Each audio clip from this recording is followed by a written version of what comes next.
Μπορώ εγώ τώρα, όταν γίνεται ένα σκηνικό που έχει λάβει τέτοια έκταση, με έχουν πάρει από όλα τα κανάλια της ελληνικής τηλεόρασης για να βγω, το έχουν πάρει όλα τα σκουπίδια του ελληνικού διαδικτύου, το κανιβαλίζουν για views και για λεφτά, να βγω εγώ ελαφριά την καρδία και να πω βαράω live stream. Δεν γίνεται, δεν γίνεται ρε φίλε, δεν γίνεται. Ήθελα να περάσει λίγο καιρός, να σενιάρω κι εγώ, να πατήσω στα πόδια μου, να γίνουν όλα όπως πρέπει και μετά. Φίλε, από τη μέρα που έγινε το περιστατικό, με πήρανε τηλέφωνο από οποιαδήποτε εκπομπή της τηλεόρασης υπάρχει. Για ένα τέτοιο περιστατικό, βλέπω αριστερά-δεξιά κάποια σκουπίδια του ελληνικού διαδικτύου να το κανιβαλίζουν για τα νούμερα και τα views. Δεν μπορώ εγώ να ανοίξω live stream και να μιλήσω για το περιστατικό εκείνη τη στιγμή που έγινε, γιατί είναι ακόμη νοπό το έδαφος.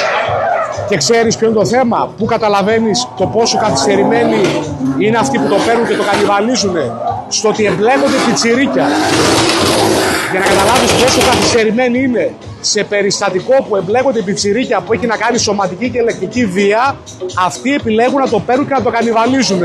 Εγώ, όπως με ξέρετε, έδειξα όριμη στάση, αποτραβήχτηκα, δεν σχολίασα κανένα από αυτά τα σκουπίδια, δεν ασχολήθηκα μαζί τους, δεν ασχολούμαι μαζί τους, αυτοί ασχολούνται μαζί μου.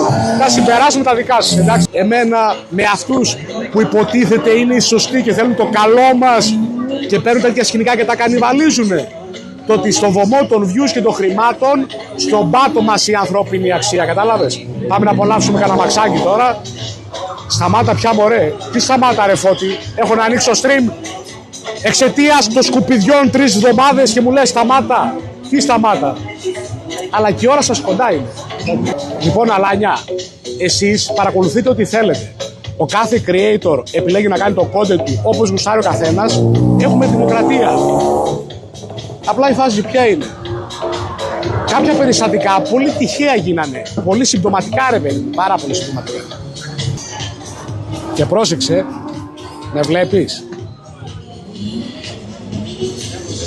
Εγώ δεν κάνω content επιπτωμάτων για να κονομάω κράζοντας το φιλανθρωπικό τους έργο και βάζω στην περιγραφή όλα τα έσοδα θα διατεθούν εκεί. Εγώ κάνω content δικό μου, με τα μούτρα μου, 2 χέρια 3 πόδια. Άμα είσαι ικανός, κάνε content με τα μούτρα σου, χωρίς να εμπλέξεις τον οποιοδήποτε άλλο.